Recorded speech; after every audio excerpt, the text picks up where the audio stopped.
Viewers, আমরা আজকে যে বান্দুরাতে আসছি, বান্দুরা হচ্ছে নবাবগঞ্জ উপজেলার একটি গ্রাম।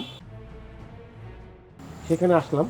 সেখানে আসার পরে আমরা এই জিনিসটাকে ফাইন্ড আউট করার জন্য সেই সকাল থেকে আমরা ঘুরে বেড়াচ্ছি, কিন্তু আমাদের এখানকার লোকাল যে কন্ট্যাক্ট ছিল তার সাথে আমরা কন্ট্যাক্ট করতে পারি নাই। না পারার কারণে আমাদের সারাদিন চলে গেছে এই ভূতের বাড়িটা খুঁজতে।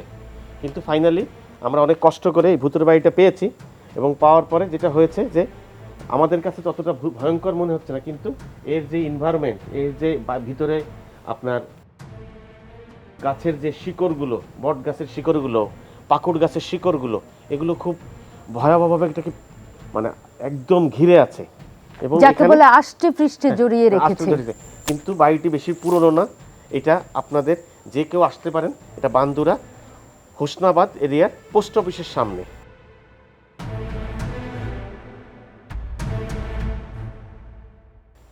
চলেন আমরা এখন ভিতরে যাই। আমরা এখন ভিতরে যাই, চলুন দেখে আসি। আসেন আসেন আসেন, এখানে একটা ইয়ে আছে, দেখে যাবেন দেখে যাবেন।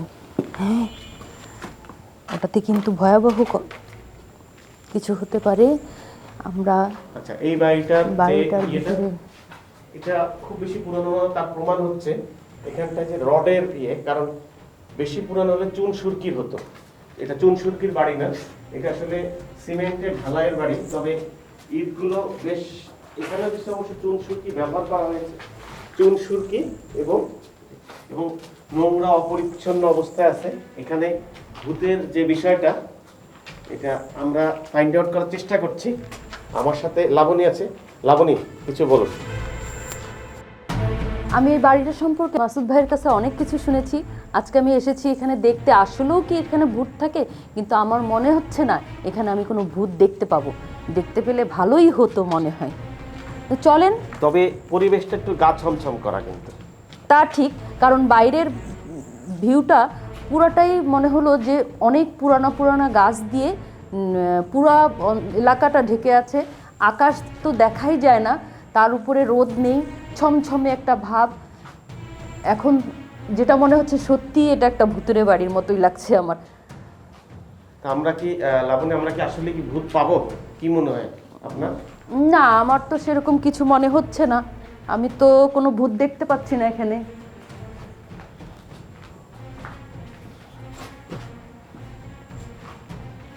আচ্ছা, আপনি কি দেখতে পাচ্ছেন ভূত মাসুদ ভাই? না না না, আমি কোনো কিছু দেখতে পাচ্ছি না। আমিও তো দেখতে পাচ্ছি না। ভৌতিক কোনো কিছু আমি অনেক আগ্রহ নিয়ে দোতলায় ওঠার একটা রাস্তা ছিল, আমি শুনেছি। সেটা কোন দিকে? এই যে দেখেন, এখানে গাছ, অনেক গাছ দিয়ে পুরো বিল্ডিংটা যেন গাছে জরাজীর্ণ হয়ে আছে। গাছগুলো যেন বিল্ডিংটাকে একদম আঁকড়ে ধরে আছে একদম। ময়লা আবর্জনা দেওয়ার দরকার নেই। এদিকে অনেক ময়লা, আমি ভিতরটা আসতে পারলাম না। যাক, আপনাদেরকে যতটুকু দেখিয়েছি আমার মনে হয় এতটুকুই যথেষ্ট। এখন আমরা একটা সিঁড়ি আছে, দেখি উপরে উঠা যায় কিনা। আসেন আমরা দেখি। সিঁড়িটা একদমই না, সিঁড়িটা দিয়ে উপরে ওঠার কোনোই উপায় নেই। দেখুন, প্রথম যে সিঁড়িটা সেটা পুরোটাই ভাঙা, এটা দিয়ে উঠার যাবে না। কিন্তু এদিক দিয়ে দেখুন গাছগুলো কিভাবে, হ্যাঁ মানে খুবই সুন্দর। গাছের এই জিনিসগুলো আমার কাছে খুবই ভালো লাগছে। এবং মজার বিষয়, এখানে কোনো বাদুরও নেই যে বাদুর থাকবে, এরকম কোনো কিছু আমরা পেলাম না। যাক, সেরকম কোনো ভয়ভীতিকর কিছু দেখলাম না। খুব আশা ছিল যে এরকম কিছু দেখব,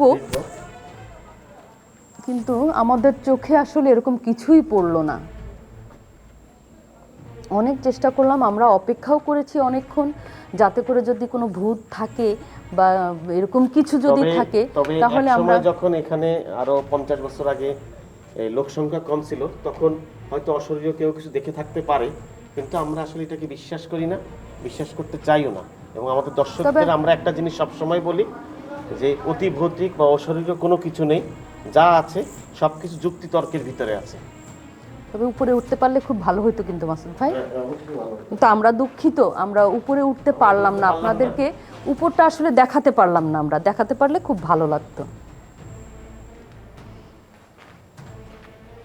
এই পাশের ঘরটা কি, এটাতে কি অবস্থা? এদিকের ঘরটা একই অবস্থা, সবগুলো ঘরই একই অবস্থা। দেখেন সবগুলো ঘরের ভিতর দিয়ে গাছ,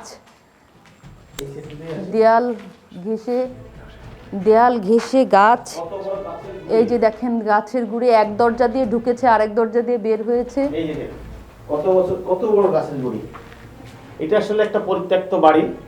এইখানে এই মিথ এখানে প্রচলিত আছে। ভিউয়ার্স, আমরা অনেক কষ্ট করে আপনাদের দেখানোর চেষ্টা করলাম, আসলে আমরা কিছুই দেখাতে পারলাম না, ভূত বলে কিছু নেই। তবে প্রাচীন বাড়ি আর নবাবগঞ্জের একটা ঐতিহ্য আছে, এখানে প্রচুর প্রাচীন বাড়ি, প্রাচীন প্রাসাদ, জমিদার বাড়ি অনেক কিছু আছে। কারণ হচ্ছে এখানটায় একসময় ব্যবসায়ীদের একটা বড় জায়গা ছিল, যেখানে ব্যবসা হতো। ইসামতি নদী তখন অনেক সচল ছিল।